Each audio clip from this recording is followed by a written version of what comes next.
என்னோட ஹஸ்பண்ட் மாற்றுத்திறனாளி, already marriage ஆனவர். என்னோட மேரேஜுங்கிற போது ஒரு 6 இயர்ஸ் அவருக்கு பையன் இருந்தார். நரேன் 4:45 ஆக்சிடென்ட் நடந்தது. தலையில் இவ்வளோ ப்ரெஷர் ஆகி இவ்வளோ பிளட் கிளாட் ஆகி ஸ்டாப் ஆகவே மாட்டேங்குது. அவருக்கு வயசு என்ன? 19. நான் டாக்டர் சொல்கிறாரு சப்கான்ஷியஸ் மைண்ட் வேலை செய்யும், நீங்கள் போய் டச் பண்ணி ஃபீல் பண்ணி பேசுங்க, பக்கத்தில் நின்று டைம் எடுத்துக்கங்கன்னு சொல்லி நரேன் கூட 4 o'clock உள்ளே போயிட்டு 5 o'clock வரைக்கும் பேசுகிறேன். கூப்பிட்டு பார்க்குறேன், அவருக்கு எல்லாம் முத்தம் கொடுத்தேன். எல்லா இடத்துலையுமே ஏன் இந்த பூமிக்கு வந்த, ஏன் விட்டுட்டு போகிற, நிறைய கொஸ்டின்ஸ் கேட்டேன். 4 o'clock போய் டச் பண்ணுற ஒரு கிளம்பிட்டாருங்கிறது எனக்கு தோணுச்சு. இல்லை, எனக்கு அவருக்கு இந்த கனெக்ஷன் கம்மியான மாதிரி ஒரு ஃபீல் வந்துருச்சு. மானிட்டர் முதல்கொண்டு நல்லா ரிப்போர்ட் இல்லை, சொல்லி எல்லாம் புரிய வைக்க முடியாது யாருக்குமே. இப்போ கடவுள் தான் உங்களுக்கு சப்போர்ட் பண்ணணுங்கிற வார்த்தை சொல்லிக்கிட்டே தான் இருக்காங்க. நீங்கள் இந்த வார்த்தை சொல்ல வேண்டாம், என்னோட பையனோட இதயம் எப்போ நிற்குதோ நான் அப்போ எடுத்துகிட்டு போய்க்கிறேன். வயசாகி ஒரு மரணம் வர்றதுக்கும் சின்ன வயசு மரணத்தை ஒரு குடும்பம் சந்திக்கிறதுக்கும் பெரிய வித்தியாசம் இருக்கு. அந்த சின்ன வயசு மரணங்கும் போது அது மனைவியா இருக்கலாம், தாயா இருக்கலாம். ஒரு 4 வருஷமா நல்லா ஜிம் போறாரு. ஹைட் வந்து 172 சென்டிமீட்டர் இருக்கு, வெயிட் வந்து 96 kg. 10 மாசம் சுமந்து பெற்று எடுத்து இவ்வளோ தூரம் வளர்த்திருக்கோம். டாக்டர் கிட்ட பையனோட என்னென்ன ஆர்கன் எல்லாம் நல்லா இருக்குன்னு பார்த்துட்டு எல்லாமே நான் கொடுக்குறேன். அவரோட தோல் கூட வேஸ்ட் ஆகக்கூடாது. இந்த விழிப்புணர்வு வரணுங்காக நான் இங்கே பேசுறேன்.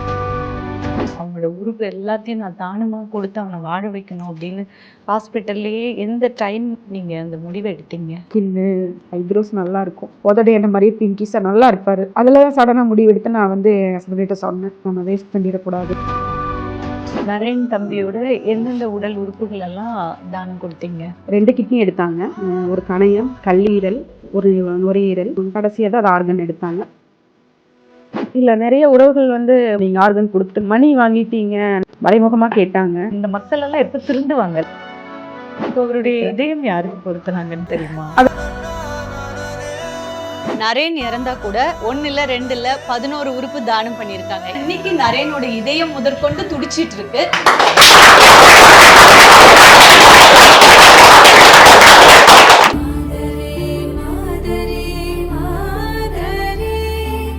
மரணம் மட்டும்தான் மனுஷனால தவிர்க்கவே முடியாத ஒரு விஷயம். ஒரு குழந்தை இந்த பூமியில ஜனனமாகி தன் பிறந்த கடனையும் கடமையையும் செய்யாம சின்ன வயசுலயே மரணிக்கிறது அப்படிங்கிறது மிக கொடுமையான ஒரு வலி அந்த குடும்பத்துக்கு. புத்திர சோகம் அப்படின்னு சொல்லுவாங்க. தன் பிறந்த பிள்ளைய பறி கொடுக்கறது ஒரு பெண்ணுக்கு, ஒரு தாயா ரொம்ப பெரிய வலி. ஆனா அந்த வலியில அந்த பெண் எடுத்த முடிவு அப்படிங்கிறது ரொம்ப வீரமானது. ஹேமலதா பேசலாம். வணக்கம். வணக்கம். ஹேமலதா, நீங்க உங்களை பத்தி சொல்லுங்க. நீங்க எந்த ஊரு? திருப்பூர் மாவட்டம், அவினாசிங்கிற ஒரு ஊர், விவசாய குடும்பம். என்னோட மேரேஜ் வந்து 17 வயசுலேயே நடந்துருச்சு. ஆக்சுவலாக நான் கல்யாணம் பண்ணினது என்னோட ரிலேட்டிவ். நான் கவர்மெண்ட் ஸ்கூலில் தான் படித்தேன். பாட்டி வீட்டில் வளர்ந்ததுனால 10th வரைக்கும் அங்கே படித்தேன். அதுக்கப்புறம் அப்பா வீட்டுக்கு என்னை கூட்டிகிட்டு வந்துட்டாங்க. அதுக்கப்புறம் நான் படிக்கலாங்கிற போது 2 பஸ் மாதிரி போகணும். கிராமத்தில் இருந்து அந்த கிராமத்துக்கு வந்து பஸ் வசதி கிடையாது. அதனால வேண்டாம், 1 இயர் போகட்டும், அப்புறம் படிக்க வைக்கிறேன்னு அப்பா சொன்னார். அதுக்கப்புறம் ரிலேட்டிவ்லேயே மாப்பிள்ளை இருக்குன்னு சொல்லி அப்புறம் அப்பா வந்தார். 1 வருஷம் வீட்டில் இருந்தேன். 18 ஸ்டார்ட் ஆகிற போது எனக்கு மேரேஜ் ஆயிடுச்சு. நல்லா படிப்பீங்களா? ஸ்கூல் ஃபர்ஸ்ட் மார்க் எடுத்துட்டு இருந்தேன். லாங் ஜம்ப்ல ஃபர்ஸ்ட் பிரைஸ் வாங்கிட்டு இருப்பேன். எவ்வளவு மார்க் எடுத்திருந்தீங்க? 425 எடுத்தேன். பட் அந்த சின்ன வயசுலயே மேரேஜ் அப்படிங்கிறது உங்களுக்கு ரொம்ப ஏத்துக்கக்கூடிய விஷயமா இருந்ததா? இல்ல, நான் கிராமத்து சூழ்நிலையில வாழ்ந்ததுனால பேரண்ட்ஸ் இது பண்ணி எதையுமே பதில் பேச மாட்டோம். மோஸ்ட்லி எதுவுமே பேச மாட்டோம் அப்பா எடுத்து. அப்பா ஓகே சொன்னாங்க. அதுக்கப்புறம் ஓகே நான் அக்செப்ட் பண்ணிக்கிட்டேன். என்னோட மேரேஜ் லைஃப்ங்கிறது எல்லாரும் மாதிரி இல்லை. என்ன ஒரு சூழ்நிலைனா, என்னோட ஹஸ்பண்ட் வந்து ஒரு மாற்றுத்திறனாளி, அவருக்கு 30 வயசுங்க. ஆல்ரெடி அவர் மேரேஜ் ஆனவர். என்னோட மேரேஜுங்கிற போது ஒரு 6 இயர்ஸ் அவருக்கு பையன் இருந்தார். அதே தெரிஞ்சுதான் நான் மேரேஜ் பண்ணிக்கிட்டேன். எங்கள் அப்பா தெரிஞ்சுதான் கொடுத்தாங்க. அதான் பையன். ஃபர்ஸ்ட் எப்போ பார்த்தீங்க?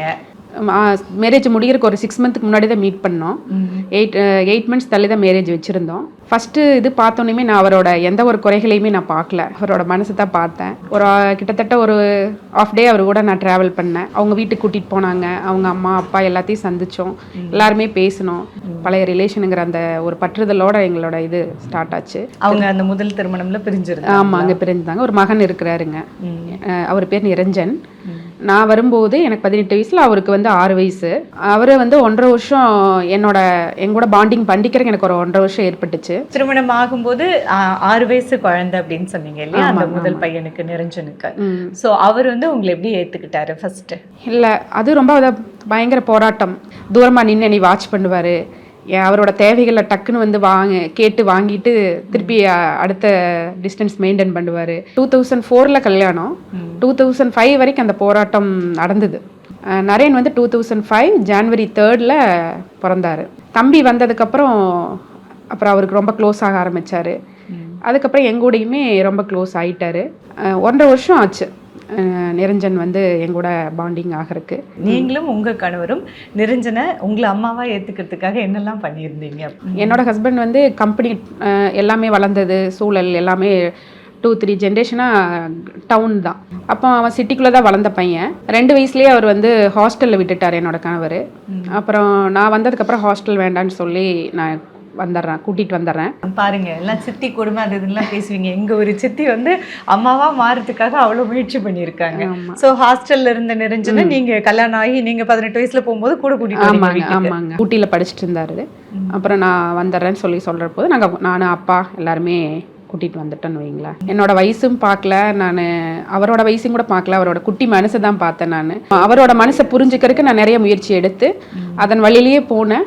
அப்புறம் சக்ஸஸாக என்னோட மகனா வந்துட்டார். அப்போ ஃபர்ஸ்டெல்லாம் அம்மான்னு கூப்பிட மாட்டாங்க. ஏனுங்க என்னங்க சொல்லு மம்மி, சின்ன வேர்ட்ஸ் மட்டும் பேசுவார், சிங்கிள் வேர்ட்ஸு. அதுக்கப்புறம் அந்த 1 இயருக்கு அப்புறம் நரேன் 2005 வந்துடுறாரு. நரேனை விட்டுட்டு நிரஞ்சன் மேலே தான் என்னோட கவனம் பூரா போச்சு. ரொம்ப குறும்பு பண்டையில் கண்டிப்பேன். பட் அந்த பின்னாடி இருக்கிற அந்த குறும்புக்கு பின்னாடி இருக்கிற பாதிப்பை சொன்னதுனால அவர் அதை கேட்டுக்கிட்டார். பொறுமையான பையன், ரொம்ப கேட்டுக்குவார், ரொம்ப ஹார்ஸாக இது பிஹேவ் பண்ண மாட்டார். அதனாலேயே எங்களோட ஜேர்னி நல்லா இருந்துச்சு. ஸோ கணவர் 2 குழந்தைங்க நிரஞ்சன் நரேன் அப்படின்னு சொல்லிட்டு போயிட்டு வந்தது. அவர் என்ன வேலை பண்ணினாரு? அவர் வந்து நிட்டிங் வச்சிருக்காருங்க. கவர்மெண்ட்ஸ் சொந்த பிசினஸ். கீழே கம்பெனி, மேலே வீடு இருக்கும். பசங்க என்ன படிச்சாங்க? பெரியவன் வந்து பிஇ முடிச்சாருங்க. சின்னவர் வந்து பிபிஏ பண்ணிட்டு இருந்தாரு கருமத்தம்பட்டி கேபிஆர் காலேஜ். இப்போ 2 பசங்களும் உங்ககிட்ட எவ்வளவு பாசம்? என்னோட 2 கண்கள் தான்.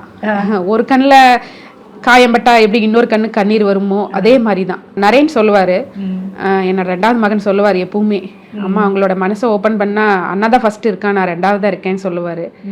நான் எஸ் சொல்லிடுவேன். ஆமா சொல்லுவேன்.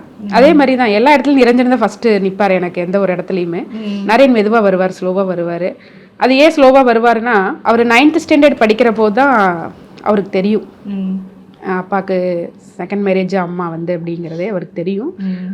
அவர் அந்த விஷயத்துக்கு அப்புறம் அவர் வந்து அவங்க அண்ணா கூட பயங்கர பாண்டிங். 2 பேத்துக்கு 9 இயர்ஸ் டிஃப்ரெண்ட் நிரஞ்சன் நரேனுக்கு. அதனால பெருசாக சண்டையெல்லாம் வரல. நிரஞ்சன் ரொம்ப மெச்சூராக நடந்துக்குவார். 9th ஸ்டாண்டர்ட் நரேன் தெரிஞ்சதுக்கப்புறம் நரேன் ரொம்ப அப்செட் ஆகி கனெக்ஷன் எல்லாம் போகும் நான் நினைச்சேன். அண்ணன் தம்பி பாண்டிங். நரேனுக்கு எப்படி தெரிய வந்துச்சு? அது ஒரு சின்ன ஒரு உறவு மூலியமா தான் தெரிஞ்சதுன்னு சொல்லுங்க. நீங்க அது வரைக்கும் வந்து நிரஞ்சனும் நரேனும் வேறு வேறு குழந்தைங்கள்னு நீங்க தெரியாது. நரேனுக்கு சுத்தமா தெரியாது. யார் மூலியமா? ஒரு உறவினர் மூலியமா தான் தெரிஞ்சது. நம்ம வீட்டுக்கு வந்திருந்தாங்க, சடனா வந்து இந்த மாதிரி ஒரு வார்த்தை கேட்டாங்க.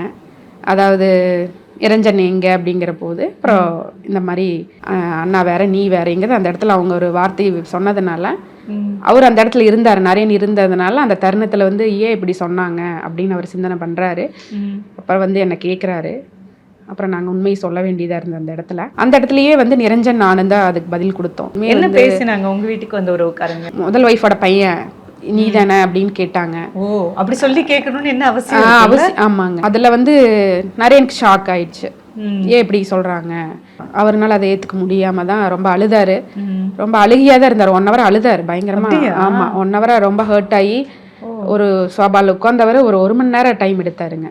அதுக்கப்புறம் நாங்க 2 பேரும் அழுகை ரொம்ப அழுக ஆரம்பிச்ச பிறகு அவரும் அவங்க அண்ணன் மடியில் படுத்து அழுகிறாரு. சொந்தக்காரங்க வந்து கேட்டுட்டு போயிட்டாங்க. ஆனா அவர் குடும்பத்துல இருக்க உணர்வுகளை எந்த அளவுக்கு கில் பண்ணுவாங்க. ஆமா, ரொம்ப சென்சிட்டிவான விஷயத்த வந்து ஈஸியா அப்படியே சட்டுன்னு சொல்லிட்டாங்க. அந்த சின்ன மனசுல இவ்வளவு வலிகள், அந்த வலி அவர்னால அந்த வயசுல அவர்னால முடியாது, கண்டிப்பா முடியாது. எப்படி ஹேண்டில் பண்றதுன்னு தெரியல. ஆனா அது பயங்கர போராட்டம். எந்த இடத்துலையும் என்னோட அண்ணா தான், நான் யாரு சொன்னாலும் மாற மாட்டேன், நீங்க பயப்படாதீங்கம்மா. அப்புறம் 2 பேரும் ரொம்ப கட்டி பிடிச்சி அழுதாங்க ஒரு 15 நிமிஷம். அண்ணன் தம்பி நெகட்டிவா எடுத்துட்டா என்ன பண்றதுங்கிற பயம் எனக்கு ஜாஸ்தியா இருந்தது. நான் கடவுள் எனக்கு அது கிஃப்ட் அதை நான் நினைக்கிறேன். அவர்கிட்ட இருந்த வந்த பதில் வந்து ரொம்ப பயங்கரமான 2 பேத்துக்குள்ள இருக்கிற பாச போராட்டம் வந்து ரொம்ப ஸ்ட்ராங்காகவும் இன்னும் அவங்க 2 பேர்த்தையும் ரொம்ப செதுக்கி 2 பேர் பயங்கர ஒற்றுமையாகவும் போகிறதுக்கு தான் எனக்கு நல்லா கடவுள் வழி கொடுத்தாருங்கிற மாதிரி அந்த இடத்துல காடுக்கு நல்லா நன்றி சொல்லிக்கிட்டேன் நான். என்ன ஒரு பாசமா இருந்திருக்காங்கல்ல கண்டிப்பா. அதெல்லாம் என்னால் எப்படி அந்த அந்த காட்சியில் இன்னும் என்ன பயங்கரமாக என்னோட மனசில் பயங்கரமான ஆழமான ஒரு வடு அது இருக்குது. உங்கள் கணவர் என்ன சொன்னார் இதை பற்றி? இல்லை எனக்கு எல்லா சப்போர்ட்டும் ஒரு அப்பா அம்மாவுக்கு பின்னாடி நல்ல கணவர் அமைஞ்சாதான் அது அவங்களோட லைஃப் சூப்பராக இருக்கும், சந்தோஷமாகவும் போகும் அப்படிங்கிறது என்னோட கணவர் ஒவ்வொரு இடத்துலையும் எனக்கு வந்து ரொம்ப என்னோட முதுகெலும்பு கணவர் தான். என்ன கேரக்டர் அவர்கிட்ட ரொம்ப பிடிக்கும்? எல்லா இடத்துலையுமே எனக்கு தட்டி கொடுத்து ஒவ்வொரு விஷயத்தையும் எனக்கு வந்து எடுத்து முன்னிறுத்தி இது நீ செய்யணும் அப்படிங்கிற சப்போர்ட்டிவ் என்னோட கணவர் தான். சண்டைலாம் போட்டிருக்கீங்களா அவர்கிட்ட? சண்டையே போட்டுக்கிட்டது உண்மை சொல்லணும்னா அதுதான், சண்டையே வந்தது இல்லை. அன்புக்காக சண்டை போட்டுக்குவோம், ஆனால் மணி வேணும் பண பிரச்சனையோ அல்லது ஃபேமிலி பிரச்சனையோ சண்டை போட்டதே இல்லை, எதுவும் இல்லை. பெண்கள் எல்லாருமே நான் ஹஸ்பண்ட் சொல்ல மாட்டாங்க. ஆமா, எனக்கு கிடைச்ச ஹஸ்பண்ட் அப்படித்தான். அடுத்த பிறவில எனக்கு இதே ஹஸ்பண்டா வரணும் அதையும் முன்வைக்க எல்லாரும் எங்க அப்பாவை தான் ஹீரோவாங்க, என் கணவர் தான் எனக்கு ஹீரோ அப்படின்னு சொல்ற ஆக்சுவலா. ஆமா சீரியஸ்லி. இப்போ நரேன் காலேஜ் படிக்கும்போது என்ன நடந்துச்சு? நரேன் வந்து காலேஜ் ரெகுலரா வந்து ஃபர்ஸ்ட் இயர் ஃபுல்லா காலேஜ் பஸ்ல போயிட்டு வந்துட்டு இருந்தாருங்க. அப்புறம் செகண்ட் இயர் வந்து ஃப்ரெண்ட்ஸ் எல்லாம் சேர்ந்து ஒரு 5 பேர் சேர்ந்து ஒருத்தர் கார் எடுத்து ஒரு ஷேர் பண்ணி போயிட்டு இருந்தாங்க காலேஜுக்கு. வீட்டுல இருந்து ஒரு 30 கிலோமீட்டர்ஸ் வருங்க காலேஜ். ஃபைனல் இயரில் ஜூலை மந்த்து செம் லீவ் விட்டுருந்தாங்க. அதில் வந்து அவங்க ஃப்ரெண்ட்ஸ் எல்லாம் வந்து சென்னையில் அயலோவில் படிக்கிறானுங்க, ஸ்கூல் மேட்ஸுங்க. மீட் பண்ணி 2 வருஷம் ஆயிடுச்சு. அதுக்காக வந்திருந்தானுங்க. அப்புறம் சரி நாங்கள்லாம் போகிறேன்னு சொல்லிட்டு வீட்டிலேருந்து 1:30 மணிக்கு தான் கிளம்புனாரு. வெனஸ்டே அந்த அன்னைக்கு ஆடி 1 தமிழில் ஜூலை 7 கிளம்புனாங்க. வீட்டில் வருஷம் 2024. ஆமாங்க, ஜூலை 7ஆம் தேதி நடந்தது இந்த இன்சிடென்ட்டு. எல்லாரும் சேர்ந்து ஒரு 9 பேர் போனாங்க. வீட்டிலேருந்து 1:30 மணிக்கு தான் கிளம்புனாங்க. ஒரு எக்ஸாம் ஒன்று இவருக்கு இருந்தது, பேங்க் எக்ஸாம் எழுதிட்டு தான் போனார். போயிட்டு ரிட்டன் வரும்போது 4:45 ஆக்சிடென்ட் நடந்துருச்சு. பகல்ல கருமுத்தம்பட்டி டோல்ல இருந்து ஒரு 500 மீட்டர் டு 1000 மீட்டருக்குள்ளாரியே இந்த ஆக்சிடென்ட் வந்து நடந்துருச்சு. ஆக்சுவலா மழை வந்துட்டு இருந்ததுங்க அந்த அன்னைக்கு. திருப்பூர் நோக்கி வரும்போது 3 ட்ராக்ல வந்து இவங்க வந்து லெஃப்ட் சைடு வந்திருக்காங்க. சென்டர் வந்த கார் வந்து ஒதுக்கி விட்டுட்டாங்கிற மாதிரி ஒரு இருக்கு இப்போ வரைக்கும். அது கரெக்டான இது எங்களுக்கு கிடைக்கல. அப்புறம் இந்த மலையில வந்து டயர் ஸ்கிரிப்ட் ஆகி போய் லெஃப்ட்லேயே இவங்களே டிவைடரில் அடிச்சு ஆப்போசிட்டில் வந்து சென்டரில் இருக்க போஸ்ட்டில் பட்டு ஆப்போசிட் ரோட்டில் பல்ட்டி ஆகிட்டாங்க. அதில் வந்து டிரைவிங் பண்ணவர் நம்ம வீட்டுக்கு ஆப்போசிட் வீடு, இன்னொருத்தருமே ஒரு நியராக ஒரு 4 ஸ்ட்ரீட் தள்ளி. இந்த மாதிரி காரில் இருந்த எல்லாருமே பார்த்திங்கன்னா ஸ்கூல் மேட்ஸு, ஒரே ஏரியா, நாங்கள் எல்லாமே ஒரு ஹவுசிங் ஏரியாக்குள்ளே இருக்கோம். இப்படி ரிட்டர்ன் வரும்போது ஆக்சிடெண்ட்டில் வந்து ஆப்போசிட்டில் வீட்டில் இருந்த பையன் மேகவிஷான்னு சொல்லிட்டு அவனோட கார் இது, அவர் வந்து ஸ்பாட்டில் இறந்துடுறாரு. இன்னொரு பூபேஸ்ன்னு சொல்லிட்டு அவர் ஒரு காந்தி நகர் இபி காலனின்னு பக்கத்துலேயே அவரும் ஸ்பாட்டில் இறந்துடுறாரு. அதுக்கப்புறம் பின்னாடி 3 பேர் இருக்காங்க. அதில் பார்த்திங்கன்னா ஒரு பையன் தஞ்சாவூர், நம்ம நரேன் வந்து சென்டரில் இருக்கார் என்னோட பையன். இந்த சைடு வந்து இன்னொரு பையன் பிரணவுன்னு சொல்லி அவர் வந்து இப்போ தான் கொஞ்சம் ரெக்கவர் ஆகியிருக்காரு. அவர் வந்து 2 மாதம் ஹாஸ்பிட்டலில் இருந்தார், ராயல் கேரில் இருந்தார். இப்போ கொஞ்சம் மெதுவாக ரெக்கவர் ஆகி இப்போ கொஞ்சம் வாக் பண்ணுறாரு, கொஞ்சம் பேசுகிறாரு. இன்னொருத்தருக்கு கை மட்டும் ஃப்ராக்சரு. நரேன் வந்து ஒரு 11 நாள் இருந்தாருங்க, ராயல் கேரில் இருந்தார். அந்த போன பசங்க 5 பேரில் 2 பசங்க ஸ்பாட் அவுட்டு, ஒரு பையன் ஹாஸ்பிட்டலில் மண்டையில் அடிபட்டு இருக்காரு. நரேனுக்கும் மண்டையில் அடிபட்டு. ஆமாங்க, பிரெயின் அடி வாங்கி இவருக்கு பிரெயின் ப்ரெஷர், அதனால பிளட் வந்து எல்லாமே மேலே ப்ரெஷர் ஆகி எங்கேயுமே ஒரு சின்ன குண்டூசி அளவு கூட காயம் இல்லை. பிரெயின் ப்ரெஷரில் பிரெயின் மட்டும் அட்டாக் ஆகிருக்கா? ஆமாம், பிரெயின் மட்டும் டெத் ஆயிடுச்சுங்க கடைசியில். இப்போ உங்களுக்கு அப்போ உடனே சொல்லிட்டாங்க 4:40க்கு நடக்குது ஆக்சிடென்ட். எங்களுக்கு 6:30க்கு தான் தெரியும். நிரஞ்சனுக்கு வந்து அவங்க அண்ணாக்கு வந்து 6 o'clock தெரியும். அவர் முன்னாடி போயிடுறாரு, அவரோட பார்ட்னரோட முன்னாடி போயிடுறாரு. சொல்லல, அவரு ஆக்சுவலாக சின்ன ஆக்சிடென்ட்டாக இருக்கும், நான் போய் பார்த்துட்டு கூட்டிகிட்டு வந்துடலாம் நினச்சி போகிறாரு. அங்கே போய் பார்த்தா அவருக்கு ஷாக் ஆகி அவர் மயக்கமாயிடுறாரு. அந்த இறந்தவங்களோட பேரண்ட்டும் வந்து எங்களுக்கு கால் பண்ணுறாங்க, இந்த மாதிரி நாங்கள் ஜிஹெச் வந்துட்டோம், நிறைய நாங்கள் இருக்காரு, நீங்கள் போங்க அப்படின்னு சொல்லி. நாங்கள் போய் சேரல, பயங்கர மழை. 1/2 hour ட்ராவல்லையே வந்து டாக்டர் கால் பண்ணி கேட்குறாரு, ஆப்ரேஷன் பண்ணணும், நீங்கள் என்ன பண்ணுறீங்க அப்படின்னு கேட்குறாரு. நாங்கள் வந்து அமௌண்ட்டு பே பண்ணிடுறோம், நீங்கள் பண்ணுங்கள், ஸ்டார்ட் பண்ணுங்கன்னு சொல்கிறோம். நாங்கள் போகிற போது ஆப்ரேஷனுக்கு உண்டான வேலையெல்லாம் ஸ்டார்ட் பண்ணிட்டாங்க. இப்படி நினைக்கவே இல்லை, நாங்கள் ஏதாவது இருக்கும், சரி ரொம்ப எமோஷனில் இருக்கிற போது நீங்களால அதுக்கு நீங்கள் பண்ணுங்கள், நாங்கள் பார்த்துக்குறோம், நாங்கள் வந்துடுறோன்னு சொல்லி அவங்க அப்பா சொல்கிறாங்க. அப்புறம் நாங்கள் போய் பார்க்குற போது இவ்வளோ பிரச்சனை, தலையில் இவ்வளோ ப்ரெஷர் ஆகி இவ்வளோ பிளட் கிளாட் ஆகி ஸ்டாப் ஆகவே மாட்டேங்குது அவருக்கு அப்படிங்கிறது தெரிஞ்சது. பிரெயினுக்கு போற பிளட் பிரஷர் ஆமாங்க. கிளாட் ஆகிட்டே இருக்கு. ப்ரெஷர் கம்மியாகாதனால அந்த பிளட் ஃபுல்லாக கிளாட் ஆகிட்டே இருக்கு. அது ஒன் சைடு வெளியில் வரக்காக அவுட்லெட் டியூப் மாதிரி போட்டிருக்காங்க.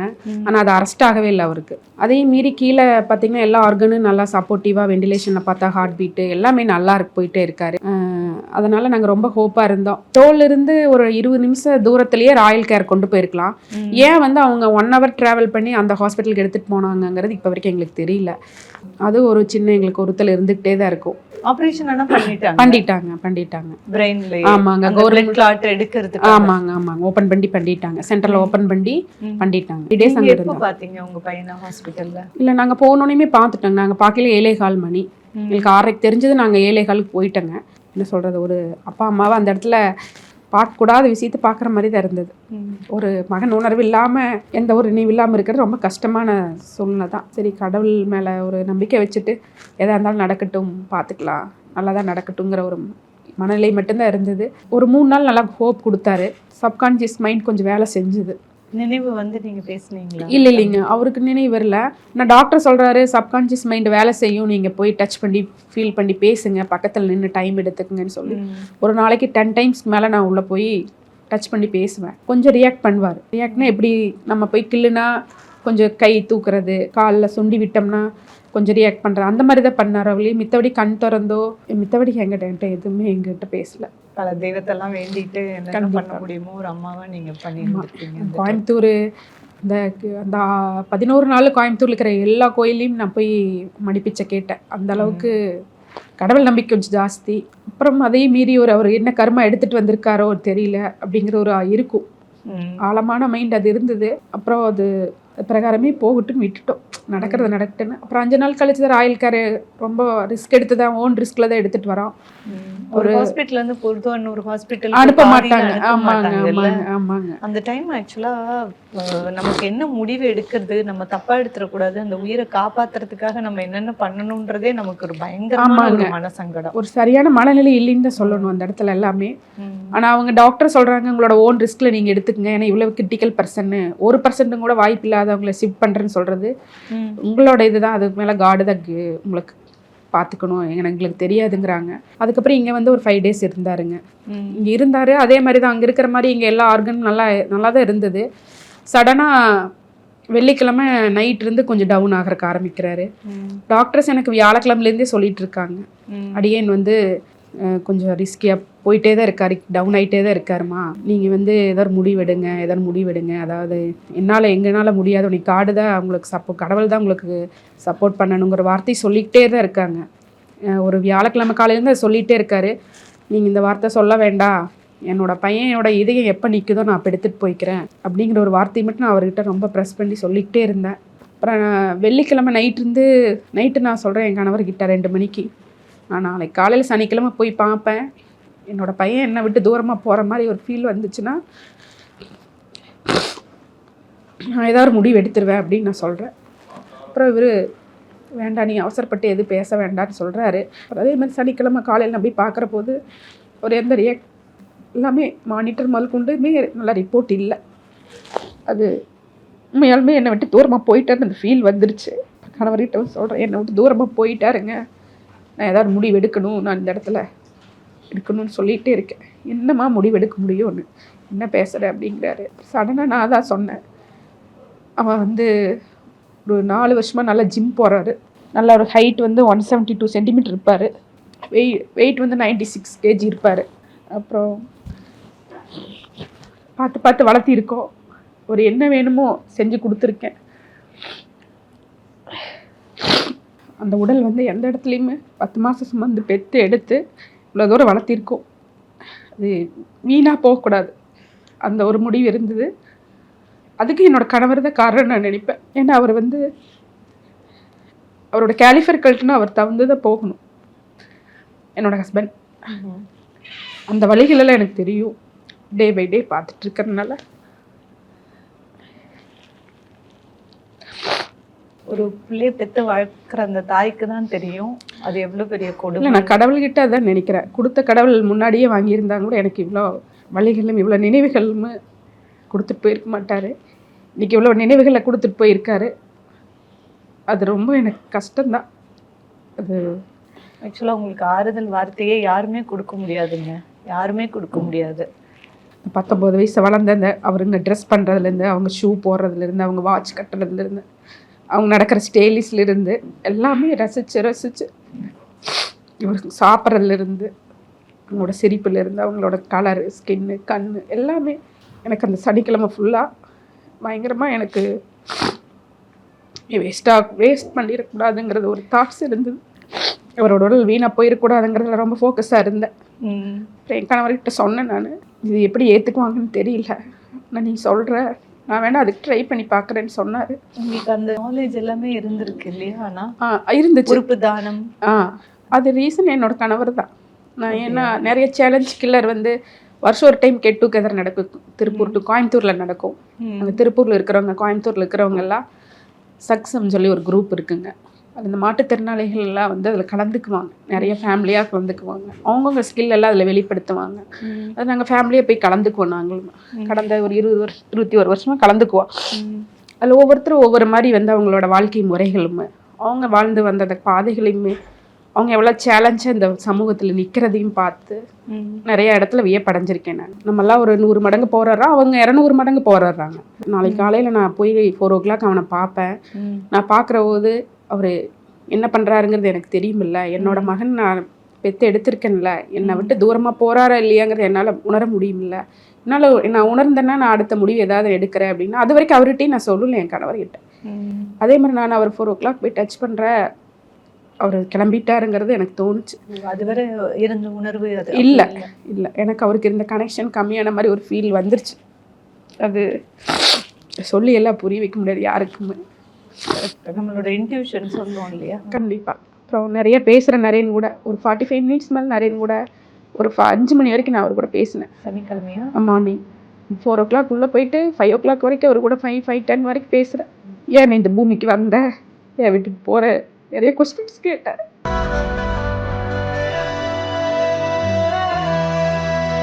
ஒரு வயசாகி ஒரு மரணம் வர்றதுக்கும் சின்ன வயசு மரணத்தை ஒரு குடும்பம் சந்திக்கிறதுக்கும் பெரிய வித்தியாசம் இருக்கு. அந்த சின்ன வயசு மரணங்கும் போது அது மனைவியா இருக்கலாம், தாயா இருக்கலாம். கேட்டேன் 1 hour நான் கேட்டேன், கண்டிப்பாக கேட்டேன். 1.5 மணி நேரம் பேசினவர் கூட, ஏங்க நீங்கள் இங்கே எதுக்கு வந்தப்பா, இதுக்கு அம்மாட்ட வந்தேன், இதுக்கு அப்பாவுக்கு அம்மாவுக்கு இந்த மாதிரி ஒரு நிலைமை கொடுத்த, நிறைய கொஸ்டின், அண்ணா விட்டுட்டு போகிறேன், ரொம்ப கேட்டேன். ரொம்ப என்னோட மனசுல இருந்து எல்லாமே கேட்டுட்டேன். இந்த 11 நாள் இருந்த அந்த மன போராட்டம், இந்த வலிகள் எல்லாமே அவர்கிட்ட கேட்டேன். கேட்டு முடிச்சுட்டு நான் ரூமுக்கு வரும்போது 7 o'clock ஆயிடுச்சு. நான் ரூமுக்கு வந்துட்டு கணவர்கிட்ட சொன்னேன், என்னை விட்டு தூரமாக போயிட்டாரு, என்னால் ஃபீல் பண்ண முடியுதுன்னு. அப்புறம் இல்லை நான் வந்து பார்க்குறேன்னாரு. அவர் வந்து பார்த்தாரு, ரெடியாகி வந்து பார்த்தாரு. அவரும் அதை உணர்ந்தார், ரொம்ப ஸ்வீட் அழுதார். ஒரு ஸ்ட்ராங் பர்சன் என்னோட கணவர். என்னுடைய இதனால் எங்கள் 2 பேர்த்துக்குமே அவரும் ரொம்ப ஒடிஞ்சிட்டார். அப்புறம் டாக்டர் வரட்டும், 10 மணிக்கு வரட்டும், நம்ம அவர்கிட்ட பேசுவோம். டாக்டர்கிட்ட என்னோட பையனோட என்னென்ன ஆர்கன் எல்லாம் நல்லா இருக்குன்னு பார்த்துட்டு எல்லாமே நான் கொடுக்குறேன். என் பையனோடது, அவரோட தோல் கூட வேஸ்ட் ஆகக்கூடாது அப்படின்னு சொல்லி நான் சொல்கிறேன். ஆல்ரெடி அவருக்கு ரைட் சைடு தான் அடியானதுனால அவர் ரைட் சைடு கண்ணு பாதிச்சிருந்தது. இந்த 2 ஆப்ரேஷனுக்கு அப்புறம் அந்த கண்ணு தான் ஃபஸ்ட்டு அந்த அசைவுகள், அந்த ஆப்ரேஷன் நல்லபடியாக முடிஞ்சு அவர் நல்லா நிலைமைக்கு வராருன்னு அந்த கண்ணு தான் ஃபஸ்ட்டு அசைவு கொடுக்குங்கிற மாதிரி ஒரு டாக்டர் சொல்லிக்கிட்டே இருந்தாங்க. அந்த 11 நாள்லேயுமே அவருக்கு அது ரைட் சைடு கண்ணு ரொம்பவுமே அப்போ பாதிச்சு அந்த கண்ணு செயல்படாதுங்கிற மாதிரி ஒரு இது வந்துச்சு. 80 வயசு ஆனாலும் 100 வயசு ஆனாலும் கண்ணுக்கு வந்து வயசாக இதே கிடையாது. ஆனால் ஒரு 5 வயசு குழந்தைக்கு, 1 வயசு குழந்தைக்கு, கண் இல்லாத குழந்தைக்கு கொடுத்தா அது பூமியில் வாழும் அப்படிங்க நிறைய நான் பார்த்துருக்கேன், கேட்டு தெரிஞ்சிருக்கேன், நிறைய இடத்துல சொல்லியிருக்கிறத கேட்டிருக்கேன். அந்த ரீசன்னால் நம்ம கண்ணு மட்டும் இல்லை, மீது எல்லா ஆர்கனும் வந்து கொடுப்போம். அவன் உடம்புல எது பாதிக்காமல் இருக்க எல்லாமே வாழட்டும் இந்த பூமியில். எல்லாருமே இதை செய்யணுங்கிறதுக்காகத்தான் அந்த விழிப்புணர்வு வரணுங்காகத்தான் நான் இங்கே பேசுகிறேன். இதனுடைய ப்ரொசீஜர் எல்லாம் வந்து 2 நாள் நடக்குமா, சட்டத்திட்டங்களுக்கு உட்பட்டு நடத்தணுமா, எந்த இடத்துல எல்லாமே நீங்கள் எந்த இடத்துலையும் மனநிலை மாறாமல் ஸ்டெடியாக நீங்கள் நிற்கணும். உங்களை நம்பி நாங்கள் இறங்கி அதை ஓகே பண்ணுறதுக்குமே நீங்கள் 2 நாள் சப்போர்ட் நல்லா ஃபுல்லாக இருக்கணுமா, நீங்கள் அந்த மனநிலை இருப்பீங்களா அப்படின்னு கேட்டாங்க. கண்டிப்பாக இருப்பேங்க, நான் எழுதி வேணாலும் உங்களுக்கு கொடுக்குறேன், நான் இருப்பேன், நீங்கள் கண்டிப்பாக இதை செய்யுங்க அப்படின்னு சொல்கிறேன். மூளை வந்து ஆக்டிவா இல்லை, பிரெயின் டெட் ஆகுதுன்னு டாக்டர் சொல்லும்போது என் பையன் வந்து ஹைட் வெயிட்டாக ஆள் நல்லா இருக்கான், அவனோட தோல் வரைக்கும் அவனோட உறுப்பு எல்லாத்தையும் நான் தானமாக கொடுத்து அவனை வாழ வைக்கணும் அப்படின்னு ஹாஸ்பிட்டல்லையே எந்த டைம் நீங்கள் அந்த முடிவை எடுத்தீங்க? எனக்கு தெரிஞ்சிருச்சு. அதாவது எப்படி தெரிஞ்சிச்சுன்னா, நான் வெளியில் சொல்லலை, ஏதோ ஒன்று நடக்குது, நம்மளுக்கு ஒரு இது நடக்க போகுதுன்னு ஒரு மனசில் ஒரு படபடப்பு இருந்துக்கிட்டே இருந்தது. அப்புறம் நான் அது கணவர்கிட்ட சொன்னேன், அழுதோ 2 பேரும் அழுதுக்கிறோம் மாற்றி ஆனால் என்னமே பண்ண முடியல. அப்படி இருக்கிற போது இந்த வியாழன் வெள்ளி 2 நாள் இவர் சொல்லிகிட்டே இருக்கிற போது எனக்கு வந்து ஏன் இப்படி சொல்கிறாங்களே, டாக்டர் ஏதாவது பண்ணுங்கன்னா தம்பியை வீட்டுக்கு எடுத்துகிட்டு போங்கிற மாதிரி சொல்ல வர்றாருங்க. கூட்டிகிட்டு போயிட்டு வெண்டிலேஷன் எடுத்தால் அவர் ஒன்றும் இல்லைங்கிற மாதிரி சொல்கிறாரு. சனிக்கிழமை மார்னிங் 4 மணிக்கு போய் அவனை தொட்டு நான் 1 hour பேசினேன்ல, அப்போ தான் இந்த யோசனை வந்துச்சு எனக்கு. அந்த 1 hour அவர் கூட நான் பேசினேன், எதுக்கு பூமிக்கு வந்த, எதுக்கு அம்மா வயிற்றுக்குள்ளே வந்த, எதுக்கு அப்பா அம்மா மூலியமாக இந்த பூமிக்கு இப்படி வந்துட்டு எங்களை இப்படி விட்டுட்டு மிஸ் பண்ணுறமே, நாங்கள் உனக்கு புரியலையா, எங்களுடைய அழுகை புரியலையா உனக்கு? ஐசியூவில் போய் இப்படி பேச? ஆமாம், நான் 1.5 மணி நேரம் பேசினேன். அவருக்கு வயசு என்ன? 19 வயசு. எந்த தாய்க்கும் இப்படி ஒரு சூழல் வரக்கூடாது. அப்போதான் உங்களுக்கு தோணுது? ஆமாம், அப்போ தான் தோணுது. அவனோட உடம்பு ஃபுல்லாக அவங்கள அந்த மேலே இருக்கிற பெட்ஷீட்டெல்லாம் எடுக்க சொல்லிடுறேன். எடுத்துட்டு நான் என் பையனை முழுசாக பார்க்கணும், முழுசாக என் பையனை தொட்டு பார்க்கணும்னு சொல்கிறேன். அப்புறம் தொட்டு பார்க்குறேன், அவருக்கு எல்லாம் முத்தம் கொடுத்தேன், எல்லா இடத்துலையுமே. இப்போது வந்து அந்த உடலை பற்றி நான் தொட்டு உணர்ற போது அப்போ தான் அந்த முடிவு வந்து சடனாக மனசில். இன்னும் அவர் நேசிப்பார் உடம்ப. அவர் நல்லா ஜிம் போகிறதுனால ஒவ்வொரு பொருளை பார்த்து சாப்பிட்றது, ஒரு ஸ்மோக் பண்ணாங்கன்னா அந்த இடத்த விட்டு இடத்த காலி பண்ணிடுவார். ஒரு கெட்ட பழக்கம் ஆமாம் கிடையாது. அதனால் அவர் உடம்ப ரொம்ப நேசித்தார். அவரோட உடம்பு அவர் ரொம்ப லவ் பண்ணார். அதனால் இப்படி உடம்பு இப்படி பெட்டு நிறைய படுத்திருக்காரு. அந்த டாக்டரே அப்படி தான் சொல்லுவார், பெட்டு கவர் பண்ணி படுத்திருக்காரு உங்கள் பையன், சிங்க மாதிரி படுத்திருக்காரு. டாக்டர் ஒவ்வொரு டைம் இப்படி தான் சொல்கிறார். ஆனால் அந்த உடம்பு இப்போ இந்த 11 நாள் உடம்பு இழைக்கவே இல்லை, அப்படியே இருக்கார். அப்படியே எப்படி படுக்க விஷயமோ அதே மாதிரி தான் இருக்கார். அந்த ஸ்கின்னு, அந்த முடி மொட்டை அடித்தது, அந்த முடி குட்டி குட்டியாக பிளாக்கிஷாக இருக்கும் முடி அவருக்கு எப்பவுமே. நல்லா ஐப்ரோஸ் நல்லா இருக்கும், உதடு என்ன மாதிரியே பிங்கிஷாக நல்லா இருப்பார். எல்லாமே நான் தொட்டு ரசித்து அந்த 1.25 மணி நேரம் இது என்ன பண்ணலாம் கடவுளே அப்படிங்கிற மைண்ட் செட்டில் தான் கொஸ்டின்ஸ் நிறைய 1000 கேள்விகள். அதில் தான் சடனாக முடிவெடுத்து நான் வந்து என் ஹஸ்பண்ட்கிட்ட சொன்னேன், நம்ம வேஸ்ட் பண்ணிடக்கூடாதுன்னு சொல்கிற போது சடனாக டாக்டர்கிட்ட நான் பேசுகிற போது நான் சொன்னேன், நானால கற்பனையே பண்ண முடியலங்க. ஒரு தாயா ஐசியூவில் அந்த பையனை வச்சுட்டு நீங்கள் என்னென்ன பண்ணியிருக்கேன்னு சொல்லும்போது இட்ஸ் எப்படி சொல்கிறது, அப்பா கொடுமை. பட் அந்த டைமில் நீங்கள் எடுத்த அந்த முடிவு இருக்குது பார்த்தீங்களா, அந்த உறுப்பெல்லாம் நம்ம தானம் பண்ணணும், நான் என் பையனை நான் வாழ வைப்பேன் அப்படின்ற ஒரு விஷயம் உங்களுக்கு தோணி பண்ணியிருக்கீங்கல்ல, இது உங்கள் பையனுக்கும் உங்களுக்கு இருக்கிற இதயபூர்வமான ஒரு பாண்டிங். ஆமாம், இப்போ வரைக்கும் நான் அது ஆஃப்டர் பெயின் அப்படி தான் நினைக்கிறேன். ஆமாம், அவர் இதை கொடுத்துட்டு போயிருக்காரு. ஆமாம், அவர் அடிக்கடி சொல்லுவார், என்னோட mummy daddy great father and mother அப்படி. அவர் ஏதாவது எங்களோட கல்யாண நாளுக்கு ஏதாவது கிஃப்ட் பண்ணோன்னா அப்பா அம்மா கிரேட் ஃபாதர் அண்ட் மதர் இருந்தால் என்ன வாங்கிட்டு வந்தாலும் அதில் மேலே ஒரு ஸ்டிக் பண்ணி தான் வாங்கிட்டு வருவார். ஆக்சுவலாக ஒரு லெஃப்ட் ஹேண்டர். அவர் எது பண்ணாலும் டக்குன்னு லெஃப்டில் எழுதி கிரேட் ஃபாதர் அண்ட் மதர், என்னோட அப்பா அம்மா தான் எனக்கு முகத்தில் பெருசு அப்படின்னு எழுதி கொடுப்பாரு. ஒரு அப்பா அம்மாவுக்கு டிசிப்ளினான ஒரு பையன். ஆமாம், அவங்க அப்பாவுக்கு பயங்கர சப்போர்ட்டு. எல்லா இடத்துலையும் அவங்க அப்பாவுக்கு ஊன்றுகோலாகவும் நல்லா சப்போர்ட்டிவாகவும் எல்லா இடத்துலையும் அவங்க அப்பாவுக்கு அப்படி தான். பிஸ்னஸ்குள்ளே கூட போனாலும் சரி, கார் டிரைவிங் சரி, எல்லா இடத்துலையும் அவங்க அப்பாவுக்கு ஒரு நல்ல முதுகெலும்பாகவும், அவங்க அண்ணாவுக்கு ஒரு நல்ல தோல் கொடுக்குற பர்சனாகவும், எனக்கு ஒரு நல்ல மகனாகவும், அடுத்த பிறவி இருந்தால் அவனையும் என்னோட மகனாக வரணும்னு தான் நான் கடவுள்கிட்ட வேண்டுறேன். கண்டிப்பாக ஒரு வரணும். கண்டிப்பாக உங்கள் பையன் உங்களுக்கு திருப்பி கிடைப்பாரு. இப்போ டாக்டர் கிட்ட நீங்க ஒரு இவ்வளோ பெரிய முடிவு எடுத்து டாக்டர் கிட்ட சொல்லும்போது டாக்டருமே சொன்னாங்க இல்லையா, ஆமாங்க, 2 நாள் சட்ட திட்டங்கள் இருக்கு அப்படிங்கும்போது அடுத்த கட்டம் நீங்க என்ன பண்ணீங்க? அடுத்தது வந்து நான் மார்னிங் காலையில் சனிக்கிழமை 10:30 மணிக்கு நாங்கள் இதை போய் சொல்கிறோம். அப்புறம் அவங்க அதுக்கு உண்டான ஸ்டெப் எல்லாம் எடுத்து அப்புறம் போலீஸ் ஆஃபீஸர் எல்லாம் வர வச்சு அவங்களுக்கு உண்டான அந்த சட்டத்துக்கு உண்டானதெல்லாம் வெரிஃபிகேஷன் பண்ணுறாங்க. நிறைய கொஸ்டின்ஸ் கேட்டாங்க. நீங்கள் இதை மன ரீதியை கொடுக்குறீங்களா, இல்லை ஏதாவது டாக்டர் சைடு இருந்து கம்பல் பண்ணுறாங்களா, ரொம்ப நிறைய கொஸ்டின்ஸ் கேட்டாங்க. நிறைய பேப்பர்ஸ்லாம் சைன் பண்ணணும், நீங்கள் அந்த மனநிலையில் இருக்கீங்களா, ஏன்னா நீங்கள் ஒரு அம்மாவாக வந்து முன் வந்து சொல்கிறீங்க, ஓகே நல்ல விஷயம் சமூகத்துக்கு. ஆனால் நீங்கள் எல்லாம் இந்த 2 நாள் நீங்கள் கரெக்டாக நிற்கணும்ல, இல்லைன்னா நாங்கள் எல்லோரும் இவ்வளோ தூரம் எடுத்து இந்த ஸ்டெப்பு வீணாக போயிடக்கூடாது. ஒரு ஆர்கன் எடுக்கவே உங்களுக்கு வேண்டாம், நீங்கள் ஸ்டாப் பண்ணுறக்கும் கூட உங்களுக்கு இதில் ரூல்ஸ் இருக்குது, நீங்கள் சொல்லுங்கள் அப்படின்னு எல்லாம் கேட்டாங்க. நான் எல்லா இடத்துலையுமே நான் எந்த இடத்துலையுமே நான் என்னோடய மனநிலை மாற்றிக்க மாட்டேங்க, நான் கரெக்டாக இருப்பேன். இப்போ என்ன சொல்கிறேனோ அது மாதிரி நான் கரெக்டாக 2 நாள் அவரோட இதெல்லாம் முடிக்க வரைக்கும் நான் இருப்பேன்.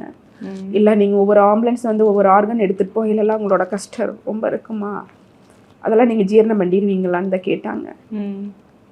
கண்டிப்பாக பண்ணுறேன்னு சொன்னேன். அதே மாதிரி எல்லாமே நடத்தி கொடுத்துட்டேன். நீங்கள் ஒரு பெரிய எக்ஸாம்பிள் ஸ்ட்ராங் மைண்டுக்கு. அதாவது ஒரு ஆர்கன் எனக்கு அதை பற்றி பெருசாக தெரியும். சும்மா நம்ம ஒரு புக்ஸில் படிக்கிறோம், நடந்த நடைமுறைகள் சொன்னவங்க மட்டும் கேள்விப்பட்டதோட சரி. நம்மளுக்கு நடந்தது இது வரைக்கும் அதை பற்றி நம்மளுக்கு தெரியாது. ஒரு சின்ன கண்ணு கூட நம்ம குடும்பத்தில் இருந்தோ அல்ல நமக்கு தெரிஞ்ச சர்க்கிள் இருந்தோ ஃப்ரெண்ட்ஸுக்கிட்ட மூலியமாவோ யாருமே கொடுத்தது நான் பார்த்ததே இல்லை. கேள்விப்பட்டிருக்கேன், ஏதோ ஒரு ஆர்டிக்கலில் படித்து பார்த்துருக்கேன், ஒரு நியூஸில் பார்த்துருக்கேன். மித்தபடி நான் நேரடியாக பார்த்ததில்லை, என்னோட சர்க்கிள்லையும் நான் பார்த்ததில்லை. அப்படி செய்தியாக உறுப்பு தானத்தை பற்றி கடந்து போன நீங்கள் இவ்வளோ பெரிய விஷயத்த பண்ணுவீங்கன்னு நினச்சி கூட பார்த்துருக்க மாட்டீங்க. நீங்கள் நினைக்கல, உண்மையாலுமே நினைக்கலங்க. உண்மையிலேயே அது வந்து ப்ராசஸ்ல வருது. ஆமாங்க, ஹாஸ்பிட்டல்ல அப்படிங்கும்போது. ஆமாங்க, வரும்போது என்ன சொல்றாங்க, நீங்க கிராஸ் பண்ற அந்த 2 நாள் இருக்குல்ல, அது அதை விட ஆமாங்க, அந்த 11 நாள் இருந்ததை விட அந்த 2 நாள் இப்போ ஆஃப்டர் ரொம்ப நினைச்சாலும் அந்த பெயின் வந்து சொல்லணும்ல. சுவர் எழுதின இது மாதிரி தான் இருக்கு எனக்கு. ஒவ்வொரு வார்த்தைகளும் ஒவ்வொரு செயல்களும் ஒவ்வொரு அந்த டைமிங் ஒவ்வொரு வினாடியுமே எனக்கு இன்னைக்கு நினைச்சு பார்த்தா எனக்கு அது லட்சம் வினாடி மாதிரி இருக்கு. அது யாருக்கு கொடுக்கணும் என்ன அப்படிங்கறதெல்லாம் அதை வந்து அவங்க ப்ரொசீஜர் சொன்னாங்க. கவர்மெண்ட் லிஸ்ட் பிரகாரம் வயசு கம்மியான பசங்க யார் முன்னிலையில் இருக்காங்களோ அவங்களுக்கு தான் நாங்கள் கொடுப்போம் அப்படின்னு அந்த இதெல்லாமே என்கிட்ட சொல்லிட்டாங்க. அதில் யார் யார் இருப்பாங்க என்னங்கிற அந்த அவங்களோட அட்ரஸ் உங்களுக்கு கொடுக்க மாட்டோம், உங்களோட அட்ரஸும் அவங்களுக்கு கொடுக்க மாட்டோம். அது சட்டத்தில் வந்து இந்த மாதிரி ஷேர் பண்றதுல இது கிடையாது, அனுமதி கிடையாது. இந்த உறுப்பு யாருக்கு போச்சுங்கிறது உங்களுக்கு தெரியாது. நரேன் தம்பியோட எந்தெந்த உடல் உறுப்புகள் எல்லாம் தானம் கொடுத்தீங்க? சனிக்கிழமை இதெல்லாம் சொல்லி அந்த இதெல்லாம் முடிச்சு ஞாயிற்றுக்கிழமை மத்தியானம் வரைக்கும் இது தொடருது. ஞாயிற்றுக்கிழமை மத்தியானத்துக்கு மேலே தான் வந்து ஒரு 3 மணிக்கு மேலே சொல்கிறாங்க. நாங்கள் நைட்டு ஒரு 10:30 மணிக்கு அவர் வந்து பெரிய ஐசியூக்கு எடுத்துகிட்டு போயிடுவோம். எல்லா ஆர்கன் எடுத்த பிறகு இதயம் எடுக்கணும்னு உங்களுக்கு தெரியுமான்னு கேட்டாங்க. தெரியாதுங்கன்னு சொன்னேன். ஆமாம், எல்லா ஆர்கனும் எடுத்த பிறகு இதயம் கடைசியாக எடுப்போம். அங்கே வந்து அந்த சைடு இருக்கிறவங்க வந்து பேஷண்ட்டெல்லாம் ரெடி பண்ணி ஐசியூவில் வச்சுட்டு வந்து தான் இங்கேருந்து ஆர்கன் எடுத்துகிட்டு போகிறோம். அந்த ஆர்கன் எடுத்துகிட்டு போகிற டைமிங் தான் முக்கியமாக இருக்கும். அதனால் நாங்கள்லாம் அந்த வேலைகளில் தான் இருப்போம். நீங்கள் கரெக்டாக இருக்கணும், பிடிக்கணும் அப்படின்னு அதில் தான் சொன்னாங்க. ஓகேங்க, ஓகே சரின்னு சொல்லி கேட்டுட்டே இருந்தேன். எனக்கு தெரியாது அது வரைக்கும் இதையும் தான் கடைசியாக எடுப்பாங்க, எல்லா ஆர்கன் எடுத்த வரைக்கும் தெரியாது. இதையும் துடிச்சிட்டே இருக்கும். ஆமாங்க, எல்லா ஆர்கன் எடுத்தால் தான் கடைசியாக இதை எடுப்பாங்களா? இது வெண்டிலேட்டர் இருக்கும். ஸோ முதல்ல என்ன உறுப்பு தானம் கொடுத்தீங்க? 2 கிட்னி எடுத்தாங்க, ஒரு கணையம், கல்லீரல், ஒரு நுரையீரல், அப்புறம் கடைசியாக தான் அது ஆர்கன் எடுத்தாங்க. துணை ஆர்கன் எனக்கு கரெக்டாக தெரியல, என்ன எடுத்தாங்கங்கிறது கரெக்டாக தெரியலைங்க. அப்புறம் கங்கா ஹாஸ்பிட்டல்லேருந்து வந்து அவரோட தோல், இந்த தீப்புண் பட்டவங்களுக்கு, குறைபாடோட பிறக்கிற குழந்தைகளுக்கு, தோல் குறைபாடுகளோட பிறக்கிற குழந்தைகளுக்கு, இவங்களுக்கெல்லாம் வந்து தோல் தேவைப்படுதுன்னு எனக்கு அந்த சாட்டர்டேவே சொல்லியிருந்தாங்க. இந்த பேப்பர்ஸில் வந்து சொல்லியிருந்தாங்க. நான் தோலும் கொடுத்துறணும்னு நான் தான் கேட்டிருந்தேன் ஆக்சுவலாக. அப்படியே? ஆமாம், ஆர்கன் வந்து எடுத்துக்கிறேன்ட்டாங்க. தோலுமே ப்ளஸ் வந்து இந்த மணிக்கட்டில் இருக்க எலும்பு, இந்த ஃபிங்கரில் இருக்கிற எலும்பெல்லாம் வந்து நான் வந்து முன் வச்சேன். அவர் எதுவுமே அவரோட ஒன்றும் கூட அவர் வேஸ்ட் ஆகக்கூடாதுன்னு சொல்லி நான் சொல்லியிருந்தேன். அதனால் அதுக்கப்புறம் கங்கா ஹாஸ்பிட்டல் அப்ரோச் பண்ணி அவங்க எனக்காக வந்து இந்த தோல் எல்லாமே எடுத்துகிட்டு போயிட்டாங்க. எடுக்கிறதுக்காக உண்டான வேலைகளை பார்த்தாங்க. உங்கள் பையன் பல உருவத்தில் இப்போ பல மகன்களாக பிள்ளைகளாக அவங்களுக்கு வாழ்ந்துட்டு இருக்காங்கங்க. இது ரொம்ப பெரிய விஷயம், ரொம்ப பெரிய விஷயம். எந்த தாய் செய்வாளா செய்ய மாட்டாங்கிற கொஸ்டின்ஸ் எல்லாம் இருக்குது. ஆனால் என்னோட மகனுக்கு நான் செய்யணுங்கிறது மட்டும்தான் நான் என் மைண்டில் இருந்தது. அது இதில் உங்களோட தியாகம், தைரியம் எல்லாமே இதில் அடங்கியிருக்கு. நான் எதுக்காக இப்பவும் திருப்பி சொல்கிறேன்னா, நம்ம பண்ணினதை வந்து நம்ம வெளியில் பெருமையாவோ இந்த சமூகத்துக்கு எந்த இடத்துலையும் நான் அப்படி சொல்ல வரல. அப்படி சொல்றீங்க இல்ல, என்னன்னா நீங்க பண்ண விஷயம் வந்து ரொம்ப பெரிய விஷயம். அந்த சமயம் நீங்க ஒரு முடிவெடுத்து என் பையன் வந்து வீணா போக கூடாது, வாழணும்னு நினைக்கிறீங்க. மூளைதானே போச்சு, மத்த எல்லாத்தையும் கொடுத்து நான் அவனை வாழ வைக்கேன் அப்படின்னு சொல்லி நீங்க எடுக்கிற முடிவு வந்து நல்ல முடிவு, தைரியமான முடிவு, மற்றவங்க யோசிச்சு பார்க்காத ஒரு அறிவான ஒரு முடிவும் கூட. இதை பெருமைக்கு பேசுறீங்கன்னு உங்களை யாராவது சொன்னாங்களா என்ன வெளியில? இல்லை, நிறைய உறவுகள் வந்து மணி வாங்கிட்டீங்க, நீங்கள் ஆர்கன் கொடுத்துட்டு மணி வாங்கியிருக்கலாம் அப்படிங்கிற ஒரு கொஸ்டின்ஸ் வந்து என்கிட்ட மறைமுகமாக கேட்டாங்க. ஆனால் அது எனக்கு ரொம்ப வலிகள் கொடுத்தது. இப்போ வரைக்கும் அந்த வலி இருக்குது. உறவுக்குள்ளேயும் அந்த டாக்கிங் போச்சு. நான் எதுவுமே இந்த காதலியே எடுத்துக்கல. அது பதில் சொல்ல விரும்பல எனக்கு அவங்க கிட்ட. உறுப்பை வித்துட்டீங்களா அப்படின்ற மாதிரி? ஆமாங்க. ஒரு தாயோட வலி எவ்வளவு கொடுமையா இருக்கும். எப்படிங்க இப்படி எல்லாம் கேக்குறேன். இந்த மக்கள் எல்லாம் எப்ப திருந்துவாங்கல்ல? அதான் அந்த சொசைட்டி இப்படி இருக்கு.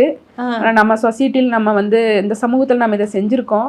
ஆனா இந்த மக்களுக்கு விழிப்புணர்வு இருந்து பேசுறாங்களா என்னங்கிறது எனக்கு தெரியல. அவங்களுக்கு நீங்க செஞ்சதை பெருசா பார்க்க தெரியல இல்ல நம்மள பெருசா பாக்காட்டியும் பரவாயில்ல, நம்ம அது என்ன பண்ணிருக்கோம் இல்லாதவங்களுக்கு தெரிஞ்சுக்கோம். எல்லாம் ஒரு 19 வயசு பையன் உடம்புல எவ்வளவு எனர்ஜியா, அது நல்லா எவ்வளவு ஆரோக்கியமான இதா இருக்கும்னு சொல்லி என்னால ஒரு அம்மாவை என்னால உணர முடியுது இல்ல. அத நான் அதனாலதான் முடிவு எடுத்தேன். அந்த ஆரோக்கியமான ஆர்கன் எல்லாமே நம்ம வாழ வைக்கணும். யாரு செஞ்சாங்க செய்யல அதெல்லாம் வேண்டாம். என்னோட பையனை நான் ஆரோக்கியமான ஆர்கனை நம்ம கொடுக்கணும். இல்லாதவங்களுக்கு கொடுத்து அவங்க வாழட்டும், பூமியில அடுத்தடுத்த தலைமுறை அவங்க வாழட்டும். ஏற்கனவே பையனில் இருந்த வழி, அதுல நீங்க எடுத்த ஒரு அபரிமிதமான ஒரு முடிவு, தைரியமான ஒரு தியாக முடிவு, அதை விமர்சனம் பண்ற சொந்த பந்தம், எல்லாத்தையும் ஒரு பொண்ணு தாங்கிக்கணும் இல்ல. இந்த கொடுமையான சமூகம் இங்க இன்னும் இருக்குதுன்னு தான் நான் நினைக்கிறேன். ஒரு பையனை இழந்துட்டு அந்த தாய்க்கு எப்படி இருக்கும்னு தன்னை அந்த இடத்துல வச்சு பார்த்துருந்தாங்கன்னா அப்படி கேட்டிருக்க மாட்டாங்க. ஒருத்தர் இந்த பூமியை விட்டு போறாங்கன்னா அவங்கள எந்த இடத்துலையுமே வந்து வயசானவங்களா இருந்தாலும் சரி, அவங்கனால அவங்களுக்கு கண்ணு கொடுக்க முடியும்னா கண்ணும் கடைசி கண்ணா தானம் பண்ணுங்கன்னு சொல்லி தான் நான் சொல்ல வரேன். நாம வந்து முடிஞ்ச அளவுக்கு நாம பண்ணினதுக்கு அப்புறம் பாத்தீங்கன்னா ஆயிரக்கணக்கான பேர் வந்து ஒரு 2 monthsலயே டொனேட் பண்ணியிருக்காங்க. ஆக்சிடென்ட்ல, விபத்துல, இந்த மாதிரி அகால மரணம் அடைஞ்சவங்க வந்து நிறைய பேரண்ட் முன் வந்து பண்ணியிருக்காங்க. திருப்பூர்லயே நம்மளுக்கு அப்புறம் பார்த்து திருப்பூர்ல ஒரு 4-5 பேர் பண்ணியிருக்காங்க. ஆமாங்க, அதை கூப்பிட்டு நம்ம கிட்ட சொன்னாங்க, நீங்க பண்ணினதுனாலதான் நாங்க பண்ணிருக்கோங்கிற ஒரு வார்த்தைகளை சொன்னாங்க. இப்போ நீங்க தானம் பண்ணீங்க இல்லையா, இது யார் யாருக்கு போயிருக்குன்றது உங்களுக்கு தெரியவே தெரியாதா? நான் டாக்டர் கிட்ட ரெக்வஸ்ட் ஒன்று வச்சுட்டு வந்தேன் லாஸ்டா. அதாவது அவரோட ஆர்கன் எல்லாமே வந்து எனக்கு தெரிஞ்ச அளவுக்கு என்னோட நாலேஜுக்கு ஒரு 3 monthsக்கு அப்புறமே நல்லா இருக்குன்னு சொன்னீங்கன்னாவே அதே எனக்கு ஒரு திருப்தி. இந்த பர்சன் சொல்ல வேண்டாம், எனக்கு சொல்லவே வேண்டாம். அப்புறம் அதே மாதிரி 3.5 months கழிச்சு டாக்டர் கூப்பிட்டு நீங்கள் கொடுத்த ஆர்கன் எல்லாமே நல்லா இருக்குங்க, எல்லாருமே நல்லா இருக்காங்க, எல்லாமே நல்லா செயல்படுறாங்க, எல்லாமே ரீசெக்அப் பண்ணி போய் நல்லா இருக்காங்க அப்படின்னு சொல்லி டாக்டர் சொன்னார். இப்போ அவருடைய இதயம் யாருக்கு பொறுத்துனாங்கன்னு தெரியுமா? கவர்மெண்டோட அந்த இதில் பிரகாரம் நாம்ஸ் பிரகாரம் அவங்க வந்து டொனேஷன் மூலியமா தான் பண்ணிருக்காங்க. பார்த்தீங்களா, நிறைய வந்து உங்களை விட்டு போகல. ஆமா, அந்த இதயம் வந்து குடிச்சுக்கிட்டே தான் இருக்கு. உங்க பையன் இருக்காருங்க, அப்படிதான் நினைக்கிறேன். உங்க பையனை நீங்க தான் வாழ வச்சிருக்கீங்க மறுபடியும். அம்மாவா நான் அப்படிதான் உணர்றேன். ஒரு தாயா நீங்க மறுபடியும் அந்த இதயத்தை துடிக்க வச்சு பேச வச்சுட்டு இருக்கீங்க. கண்டிப்பா, ஏன்னா எல்லாருக்கும் அது ஒரு வழி சந்தோஷமாவும் இருக்கு. கண்டிப்பா அவர் வருவாரு, அவர் வரணும், அதுதான் என்னோட இதா இருக்கு. நாங்கள் 2 பேருமே, என்னோட கணவரும் தான். அதனால சந்தோஷமான தருணங்கள்ல பிறந்தவன் தான் நரேன், என்னோட ஹஸ்பண்டுக்கு. அதனால அவரு ரொம்ப பெருமையாக அதை சொல்லிட்டு இருப்பாரு. இன்னைக்கு நாங்கள் 2 பேரும் காத்திருப்போம், அவரு நல்லா ரெடி ஆகணும், காத்திருப்போம். அது நம்ம பேசலாமா? கண்டிப்பா.